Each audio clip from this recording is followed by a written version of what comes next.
کہ ہوا نہ ہو تو کھیتوں نہیں ہو سکتی ہے، ہوا کے ذریعے انسان زندہ رہتا ہے۔ ہوا اتنی سخی ہے کہ سخاوت کے معاملے میں اللہ کی مخلوق میں غیر جاندار میں ہوا کا کوئی مقابلہ نہیں کر سکتا۔ اب دیکھیے ہم ہوا کے اتنے محتاج ہیں، اتنی حاجت مند ہیں، تو اللہ نے ہوا کو ہماری ناک کے قریب رکھا ہے یہاں پر کہ جب بھی ہم کو حاجت ہوتی ہے ہم اس کو یوں لے کے سانس لے لیتی ہیں اور ہماری زندگی آگے بڑھ جاتی ہے۔ اگر یہی ہوا کسی مخصوص مقام میں ہوتی، کوئی حجرہ ہوتا، کوئی کمرہ ہوتا، کوئی اسٹاک ہوتا، وہاں ہوا ہوتی اور ہمیں ہوا لینا ہوتا وہاں بھاگتے جاتے تو ہم زندگی گزارتے کہ ہوائی دن بھر لیتے رہتے، پریشان ہو جاتے۔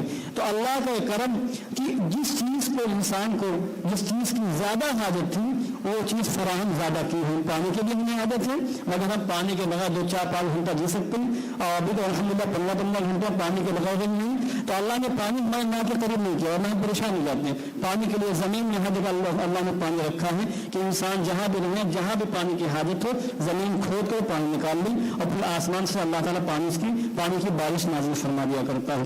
میں یہ کر رہا ہوں کہ ہوا بہت سخی ہے کہ ہوا کی سخاوت کا کوئی معاملہ کوئی نظیر اس کی سخاوت کی نہیں ہے، مگر حضرت عبداللہ بن عباس فرماتے ہیں کہ رمضان کے مہینے میں جب جبریل امین حضور سے ملاقات کرتے اور قرآن مقدس کا دور ہوتا، اس وقت خیر میں اور بھلائی میں حضور رحمۃ عالم اس تیز ہوا سے بھی زیادہ سخاوت فرمایا کرتے تھے۔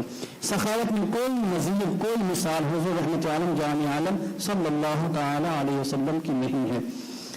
اب دیکھیے حدیث پاک اور جس میں حضرت عائشہ صدیقہ رضی اللہ تعالیٰ عنہ حضور رحمت عالم کا معمول بیان فرما رہے ہیں اور اس سے بہت سے مسائل معلوم ہوں گے۔ وعنہا اور حضرت عائشہ صدیقہ ہی سے مروی ہے السنۃ علی المعتکف، معتکف اعتکاف میں بیٹھنے والے کے لیے سنت یہ ہے، یعنی طریقہ یہ حضور کا طریقہ یہ ہے کہ اللہ یعود مریضا کہ کسی مریض کے وہ عیادت نہ کرے۔ مسجد کے اندر ہے تو گھر میں یا پڑوس میں کوئی بیمار ہو گیا تو نکل کر عیادت نہ کرے، ایک بات۔ ولا یشہد جنازۃ اور جنازے میں شریک بھی نہ ہو، کسی کا انتقال ہو گیا جنازے میں نہیں جا سکتا، گیا تو اعتکاف ختم فاسد ہو جائے گا۔ ولا یمس المرأۃ اور اپنی بیوی کو نہ چھوئے۔ ولا یباشرھا بیوی کے پاس نہ لیٹے۔ ولا یخرج لحاجت اور کسی حاجت کے لیے مسجد کے باہر نہ جائے، الا لما لا بد منہ مگر وہ حاجت جو بہت ضروری ہے، جیسے پیشاب پخانے کی حاجت اس کے لیے نکل سکتا ہے، اور مسجد میں کوئی انسان ناپاک ہوگا احتلام ہو گیا تو ظاہر سی بات مسجد کے اندر تو نہا نہیں سکتا، مسجد کے باہر جا کے وہ غسل کرے گا۔ اس کے بعد فرماتی ہیں ولا اعتکاف الا بصوم، اعتکاف روزے کے بغیر ہے ہی نہیں، جس کو اعتکاف کرنا اس کو روزے بھی رکھنا ہے، روزے چھوڑ کر اعتکاف نہیں کر سکتا۔ ولا اعتکاف الا فی مسجد جامع اور اعتکاف اسی مسجد میں ہوگا جہاں جماعت کے ساتھ نماز ہوتی ہو، اور جس مسجد میں جماعت کے ساتھ نماز نہ ہوتی ہے وہاں کسی امام کا کوئی اہتمام نہ ہو اس مسجد میں اعتکاف نہیں کر سکتے۔ یہ رواہ ابو داؤد۔ ابھی میں مسائل بیان کروں گا، ایک حدیث پاک اور دیکھ لیں۔ آپ کے ذہن میں سوال پیدا ہو رہا ہوگا کہ جو انسان اعتکاف میں آ گیا جہاں ایک طرف اس کو بہت سے نیکیاں مل جاتی ہیں، یکسوئی کے ساتھ وہ اللہ تعالیٰ کی بندگی کرتا ہے، وہیں بہت سے کام سے چھوٹ بھی جاتے ہیں، بہت سے نیکیوں سے محروم ہو جاتا ہے۔ بھائی اعتکاف میں کوئی انسان بیٹھا ہے، اس کے پڑوس میں گھر کے بغل میں آس پاس میں کوئی بیمار ہو گیا، اب عیادت نہیں کر سکتا۔ عیادت کرنا بہت بڑے ثواب کا کام ہے۔ کوئی مسلمان کوئی مسلمان بیمار ہو جائے اس کے پاس جا کر پوچھے بھائی کیسے ہیں آپ، خیریت تو ہے؟ لا باس اب تو ان شاء اللہ کوئی حیث کی بات نہیں، ان شاء اللہ ٹھیک ہو جائیں گے، یہ بیماری آپ کو پاک کر دے گی۔ یہ جو ہے سنت بھی حضور کی ہے، اس سے ثواب بہت زیادہ ملتا، مگر جو اعتکاف میں محروم ہو گیا، کسی کا انتقال ہو گیا، آپ اعتکاف میں محروم ہو گئے، جنازے میں اعتکاف میں نہ ہوتے تو جنازے کی نماز پڑھتے، اس کے بعد باقاعدہ جنازے کے پیچھے پیچھے چلتے، قبرستان کی جاتی تدفین میں شریک ہوتے، ثواب ملتا، اس کی بڑی بشارتیں آئیں گی۔ اسی طریقے سے اعتکاف میں نہ ہوتے تو ماں باپ کی خدمت کرتے، صبح شام ماں باپ کا دیدار کرتے، نیکیاں حاصل کرتے، ان کے قدموں کو دباتے، قدموں کو بوسہ لیتے، باپ کا ہاتھ چومتے، ثواب ملتا، بہت بڑے اجر کا ثواب ہے۔ تو جو انسان اعتکاف میں تو کیا وہ ان تمام ثوابوں سے محروم ہو جائے گا؟ نہیں، اللہ کی رحمت کسی کو محروم نہیں کرے گی۔ حدیث پاک دیکھیں ہم، اس کے بعد آپ کو اندازہ ہوگا کہ جو انسان اعتکاف میں ہے اور اعتکاف میں بیٹھنے کی بنیاد پر جو نیک کام اس سے چھوٹ گئے اور جو نیک کام نہ کر سکا، اللہ تعالیٰ ان تمام نیک کاموں کا ثواب اس کو عطا فرمائے گا، محروم نہیں ہوگا۔ اب دیکھیں آپ، جو اعتکاف میں نہ ہو کر نیکیاں کرے تو اس کو تو صرف ان نیکیوں کا ثواب ہے، اعتکاف کا ثواب نہیں۔ مگر جو اعتکاف میں بیٹھ کر بہت سے نیکیاں نہ کر سکے تو اعتکاف تو الگ عبادت ہے ہی، اس کی برکت سے اللہ تعالیٰ ان نیکیوں کا ثواب بھی اس کو عطا فرمائے گا۔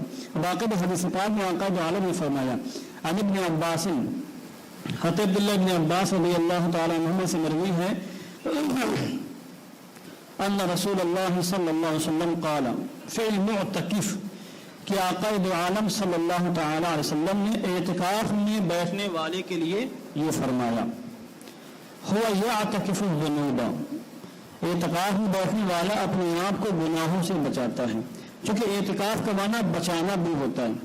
اعتکاف میں جو انسان آتا ہے دنیا داری سے بچا لیتا ہے اپنے آپ کو، تو اعتکاف میں بیٹھنے والا اپنے آپ کو گناہوں سے بچاتا ہے۔ وَيُجْزَى لَهُ مِنَ الْحَسَنَاتِ كَعَامِلِ الْحَسَنَاتِ كُلِّهَا، اسے تمام نیکیوں کا ثواب اس طریقے سے دیا جاتا ہے جس طریقے سے تمام نیکیاں کرنے والا ہو، تو تمام نیکیاں کرنے والا جس طریقے سے ثواب کا حقدار ہوتا ہے، اعتکاف میں بیٹھنے والے کو بھی اللہ تعالیٰ ان تمام نیکیوں کے کرنے کا ثواب عطا فرما دیتا ہے۔ رواہ ابن ماجہ، یہ حدیث پاک سنن ابن ماجہ کے شریف کے اندر موجود ہے۔ یہ 4 حدیثیں میں نے پیش کی ہیں، ان سے اعتکاف کے تعلق سے کافی کچھ باتیں آپ کو معلوم ہوئی ہیں۔ اب چند اہم مسائل اعتکاف سے سماعت فرمانے۔ اعتکاف کی 3 قسمیں ہیں۔ ایک اعتکاف ہے جو واجب ہوتا ہے، ضروری کرنا، ایک اعتکاف سنت موقدہ علی الکفایہ ہے، اور اعتکاف نفل ہے۔ رمضان کے آخری عشرے میں 10 دنوں کا جو اعتکاف ہوتا ہے، یہ اعتکاف سنت موقدہ علی الکفایہ ہے، یعنی ہر مسلمان پر سنت ہے، اور تاکید کے ساتھ سنت موقدہ جس پر حضور نے مسلسل عمل کیا ہو وہ امت کے لیے سنت موقدہ بن جاتی ہے۔ یہ ظہر کی 4 کا نماز سنت موقدہ ہے۔ سنت موقدہ علی الکفایہ کا مطلب یہ ہے کہ سنت تو علاقے کے محلے کے تمام مسلمانوں کے لیے ہے، مگر اگر چند مسلمان بھی وہ سنت پر عمل کر لیں تو باقی سارے مسلمان بچ جائیں گے۔ تو آپ یہ سوچیں، جو لوگ مسجد میں اعتکاف میں بیٹھے معمولی انسان نہیں، وہ آپ پر احسان کر رہے ہیں کہ سنت چھوڑنے کے جرم سے آپ کو بچا رہے ہیں۔ جو مسلمان علاقے کے 8 10 4 5 2 6 ایک ہی مسلمان بیٹھ جائے تو وہ پورے محلے کے مسلمانوں پر یہ انسان کر رہا ہے کہ سب کو ترک سنت کے وبال سے اور ترک سنت کے بغیر سے بچا رہا ہے، اس لیے ان کی قدر کرنی چاہیے۔ بلکہ میں تو سمجھتا ہوں جو سنت اعتکاف میں بیٹھی سنت یہ رمضان کے اعتکاف میں ان کی قدر بھی کرنی چاہیے اور ان کی حوصلہ افزائی بھی کرنی چاہیے۔ کئی علاقوں میں نے دیکھا ہے کہ جو محلے کے نوجوان بچے اعتکاف میں بیٹھتے ہیں یا جو لوگ بیٹھتے ہیں، علاقے کے محلے کے لوگ باقاعدہ ان کو کپڑے پیش کرتے ہیں، تو ان سے تحائف پیش کرتے ہیں، ان کا شکر ادا کرتے ہیں کہ آپ نے اپنا ٹائم دیا، ہم نہیں بیٹھ سکے، ہمارے پاس فرصت نہیں تھی، مگر آپ نے اعتکاف میں بیٹھ کر ہمیں سنت چھوڑنے کے وبال سے بچا لیا۔ کرتا ایک ہے اور اس کا فیضان سب کو ملتا ہے۔ تو یہ سنت کفایہ، سنت موقدہ علی الکفایہ۔ اور ایک اعتکاف واجب ہے، جو انسان اعتکاف میں بیٹھنے کی منت مانے، نظر مانے، مثلا یوں کہیں کہ میرا فلاں کام ہو گیا تو میں اعتکاف میں بیٹھوں گا، فلاں دن اعتکاف کروں گا، یا 1 مہینے کا اعتکاف کروں گا، یا 10 دن کا اعتکاف کروں گا، یا فلاں مہینے کے فلاں تاریخ سے فلاں تاریخ تک میں اعتکاف میں بیٹھوں گا۔ جو انسان اس طریقے سے نظر مانے اس پر اعتکاف کرنا واجب و ضروری ہو جاتا ہے۔ یہ جو 2 اعتکاف بتائے ہیں، اعتکاف واجب جو نظم کے بعد واجب ہوتا ہے، اور اعتکاف سنت جو رمضان کے آخری عشرے میں سنت ہے، ان دونوں اعتکافوں کے لیے روزہ رکھنا ضروری ہے۔ بغیر روزے کی اعتکاف ہوتی نہیں، چونکہ یہ جو اعتکاف ہے یہ رمضان کا آخری عشرہ یہ تو پورے 10 دن کا اعتکاف ہوتا ہے، اور جو اعتکاف واجب ہوتا ہے وہ بھی کم سے کم 1 ہی دن کا ہو، تو اس سے کم کا اعتکاف ہوتا نہیں، لہذا روزہ رکھنا ضروری ہے۔ بغیر روزے کے یہ اعتکاف نہیں ہو سکتے۔ اور ایک اعتکاف نفل ہے۔ اعتکاف نفل کے لیے کوئی شرط نہیں ہے، نہ اس میں روزے کی شرط ہے، نہ اس میں کوئی اور شرط نہیں، بس مسجد میں آئے اعتکاف کی نیت کر لی،